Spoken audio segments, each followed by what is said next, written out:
the Workforce Connections podcast, where we discuss workforce development in Southern Nevada. Here's your host. Hi, and welcome to the WC podcast, where we explore workforce development issues in Southern Nevada. Today, we have a very special guest, mi amigo, the president of the College of Southern Nevada, Federico Zaragoza. Federico, welcome. Thank you, Hyman. Thank you for having me. Hi to everybody out there. Looking forward to a really great conversation this morning. Yeah, I've been looking forward to it for a few days now. I remember when I met you, one of the things that I remember the most is that you said, and by the way, I always tell you this, I'm grateful that you picked Southern Nevada. We are fortunate to have you here. We're going to do great work. I got to see it in San Antonio. You promised me that it won't take 10 years, it'll take 5. I remember all of that, but most of all, I remember that you told me the secret to our success is we got to put ganas. Can you tell me what that means? It's really the desire, Jaime. As you all know, there's a lot of planning out there, and there's a lot of plans, but you've got to implement, and then you've got to be willing to pilot. You've got to be willing to fail to move forward. And so I felt that we could bring some of the kind of the national best practices to Las Vegas and to Southern Nevada, and to do some things very collaboratively. And as I mentioned, the art here is really working collaboratively with the community and with the whole ecosystem. It's never about CSN or any one partner. It's the community working together and enjoying one another. I love the hashtag. Yes. We like each other, because I think it's a prerequisite to the kind of opportunities that lie ahead. I agree, Federico, and I think the community sees it already. You have made a mark as a collaborator and as a tremendous asset for us, helping us transform Southern Nevada. Why is it important now more than ever? We've had a pandemic. We're a growing region. Why is it so important that we get workforce development right? At the end of the day, workforce development and economic development are one and the same thing. And it translates to prosperity and to opportunity.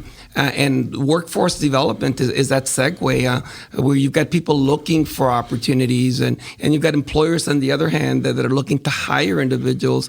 And when you have that mismatch, when people aren't ready for the jobs that are available, that creates inefficiency in the system. And it also impacts our ability to create new jobs and for existing companies to thrive. So that's where their prosperity is critical.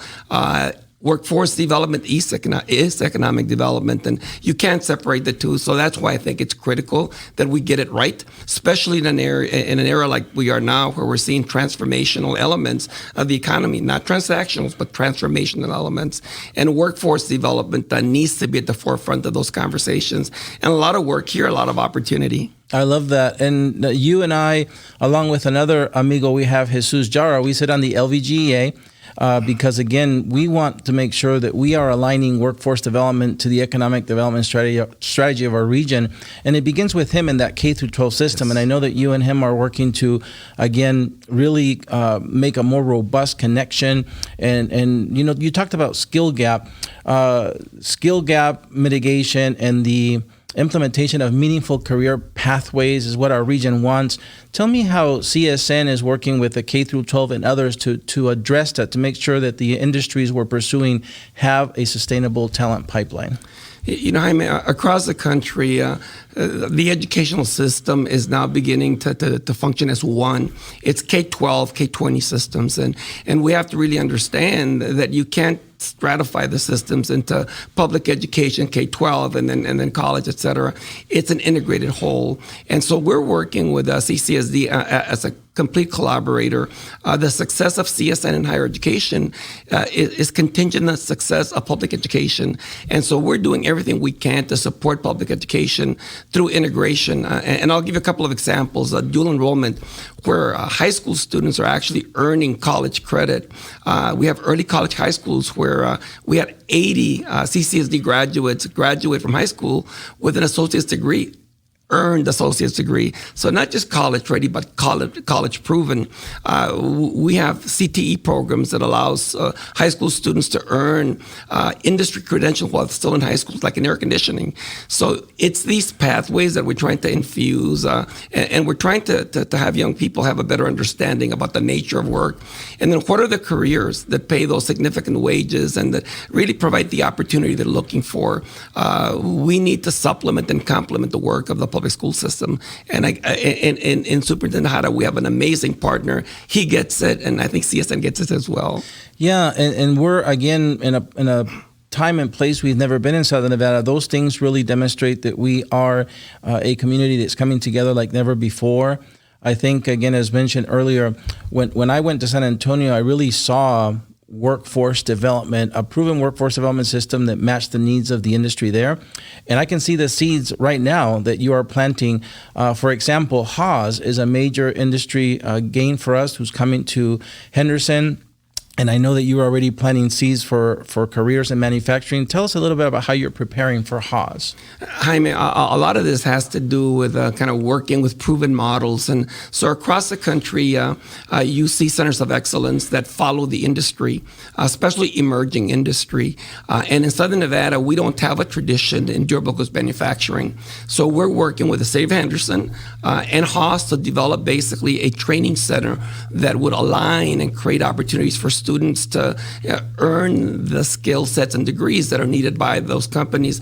And I'll give you examples. We're working on a robotics program. We're looking at working on a CNC program, mechatronics programs. These are going to be degree-based programs, but also industry-certified programs. So accelerated pathways into jobs that are not here yet. They're emerging, but we're doing the work now. And it's industry-driven, and I think that's where kind of working with our LVGA partners and Vegas Chamber and Workforce Connection it is the way forward. We need to know from your perspectives and the industry that you represent, what are the trends, where are the jobs going, what are the skills necessary, and we need to make sure that we're responsive, that we create those pathways so that young people that come to us can get those skills and get those wonderful jobs that are just around the horizon.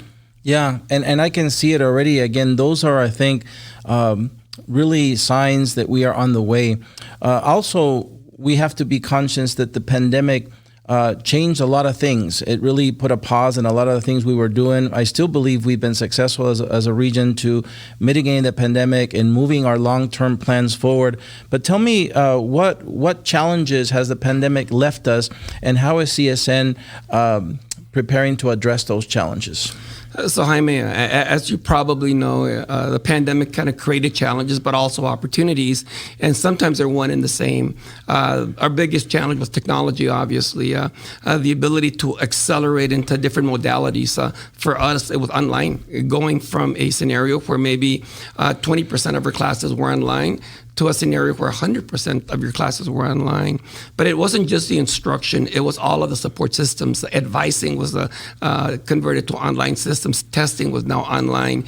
So it was really creating a technology-driven higher education system so that our students would continue to matriculate towards their career goals and in terms of their university transfer goals as well. So that was a big challenge for us. The pedagogy changed significantly. So working with our faculty to be able to work with that new technology. And then obviously the other gap was kind of the digital gap. Many of our students did not have access to internet. And so we needed to, and very quickly aligned to work with our partners to develop opportunities either in our parking lots or hotspots. But we were part of that network that was very cognizant that our students needed access to that technology. Equipment was also part of our game plan.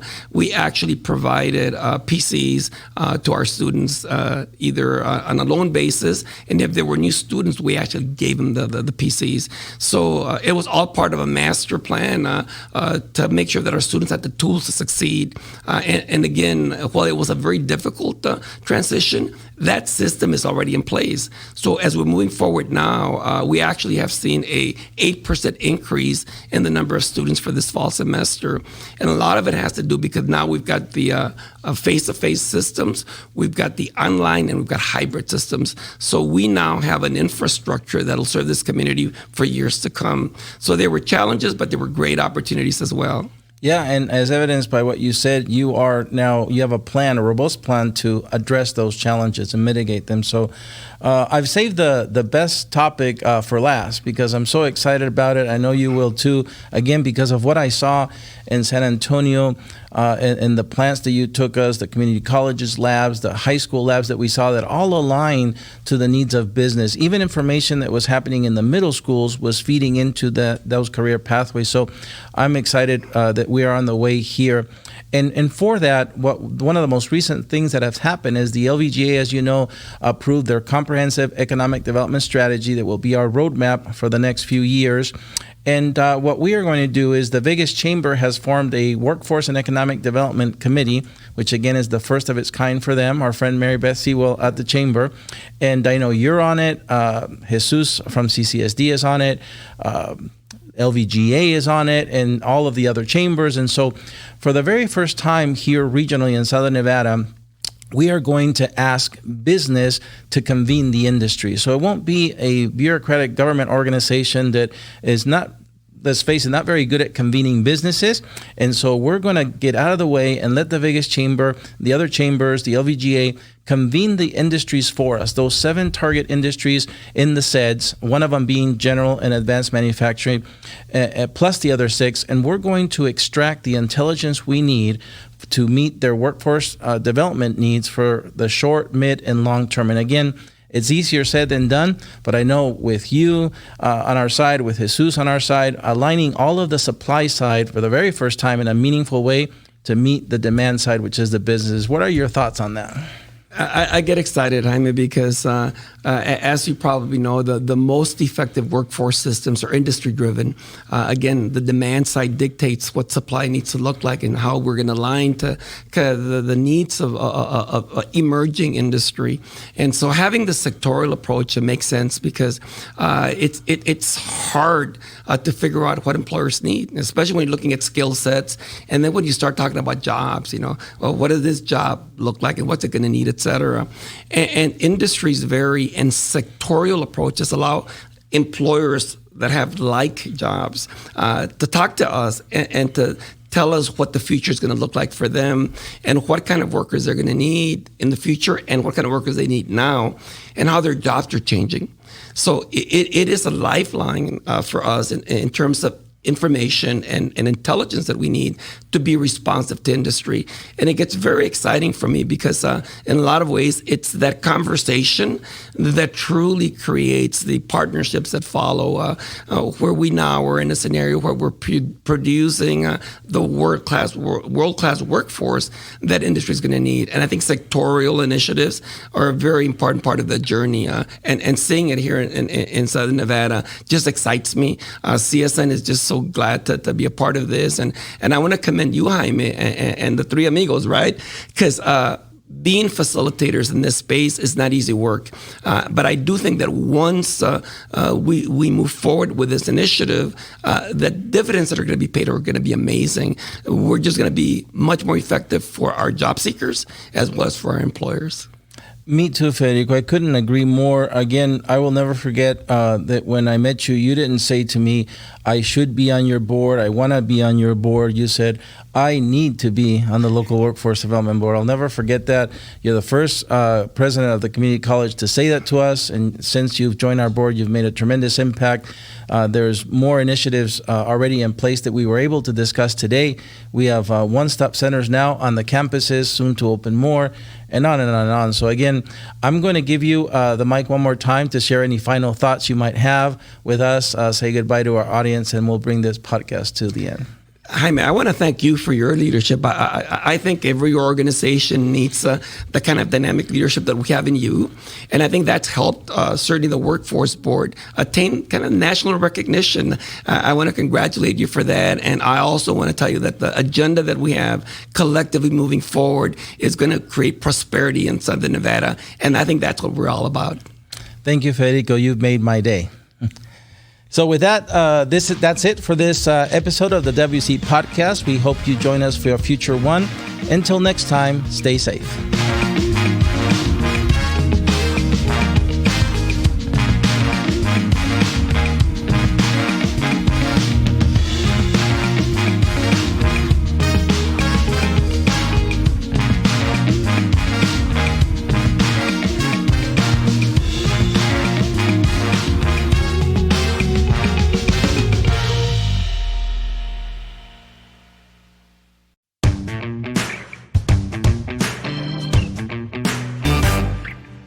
Okay, so thank you, Federico, for staying over for our bonus segment. We call this Against the Wall, and we're going to start with a segment called Your Favorite. So I'm going to give you a few categories, and you're going to give me your favorite. Are you ready? I'm ready. Okay, your favorite animal. Tigers. Your favorite ice cream. Vanilla. Favorite funny movie.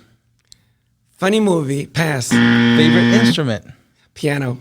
Favorite place to go with your family. Lakes. Favorite sport to watch in person. Football. Favorite holiday. Labor Day. Favorite way to relax. Again, going back to the pool. I was hoping there'd be some tequila around the pool. We can do that, yes. That was implied. Very good. So you made it for the first segment. The next one is called Tough Choices. So remember, you have two things here to choose from. The first one is going to be, are you more about vacation or staycation? Staycation. Are you a night person or a morning person? Morning person. Would you rather lose sleep or skip a meal? Skip a meal. Would you? I've seen you do that. Sometimes we go to lunch and you won't eat. So I know you're telling the truth. Would you rather owe money or owe a favor?